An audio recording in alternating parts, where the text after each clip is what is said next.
আমাদের ৬টা দাবি দীর্ঘ ৮ মাস যাবত আমরা এই দাবিগুলো নিয়ে রাজপথে ছিলাম। আমাদের দফায় দফায় হচ্ছে তারা আশ্বাস দিচ্ছে, কিন্তু কোনোভাবে আমাদের দাবিগুলো পূরণ করছে না। ক্রাফট ইনস্ট্রাক্টর আছে তাদের হচ্ছে যে পদোন্নতি ওইটা বাতিল করতে হবে। আমাদের ডিপ্লোমা যারা আছে তাদের সম্পূর্ণ কিছু ইংরেজিতে করতে হবে।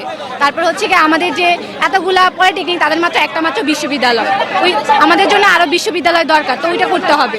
তারপরে 10ম গ্রেড শুধু আমাদের চাই, ওইটা আমাদের জন্য নির্দিষ্ট করতে হবে। তারপর হচ্ছে কি যে মাতের আধারে যে অবৈধ ক্রাফট ইনস্ট্রাক্টর হাইকোর্ট থেকে রায় দিল ওইটা বাতিল করতে হবে। আর আমাদের উচ্চশিক্ষার ব্যবস্থা করতে হবে। আমাদের ৬টা দাবি দীর্ঘ ৮ মাস যাবত আমরা এই দাবিগুলো নিয়ে রাজপথে ছিলাম। আমাদের দফায় দফায় হচ্ছে তারা আশ্বাস দিচ্ছে, কিন্তু কোনোভাবে আমাদের দাবিগুলো পূরণ করছে না। আমাদের প্রথম দাবি হচ্ছে আমাদের যে হচ্ছে ক্রাফট কিন্তু তারা কিন্তু টিচার না, কিন্তু তাদের হচ্ছে করোনা মহামারীর সময় 7 দিনের মধ্যে অবৈধ নিয়োগ দেওয়া হয়। তারা এখন অবৈধভাবে 30% হচ্ছে প্রমোশন চাচ্ছে। তারা আমাদের জুনিয়র ইনস্ট্রাক্টর যে টিচারের পদ, সেই পদটা তারা চাচ্ছে। যারা একটা ইনস্ট্রুমেন্টের নাম জানে না, যারা হচ্ছে ল্যাবে কিভাবে পরিচালনা করতে হবে সেটা জানে না, তারা কি করে ক্লাস নেবে? তারা যদি ক্লাস নেয় আমরা কি শিখবো?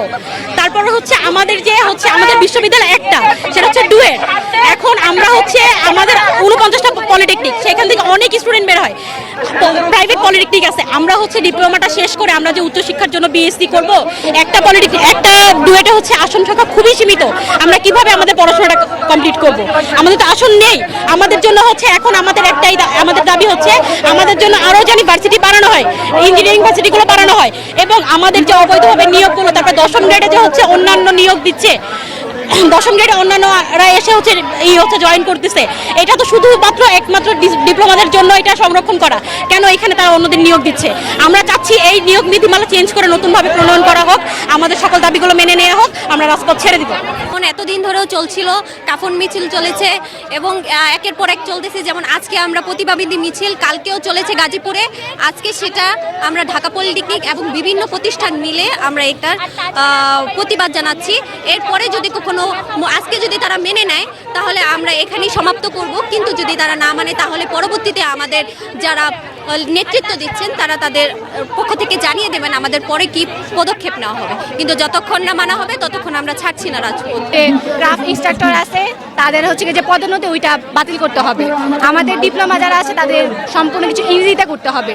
তারপর হচ্ছে কি আমাদের যে এতগুলা পলিটেকনিক তাদের মাত্র একটা মাত্র বিশ্ববিদ্যালয়, ওই আমাদের জন্য আরো বিশ্ববিদ্যালয় দরকার, তো ওইটা করতে হবে।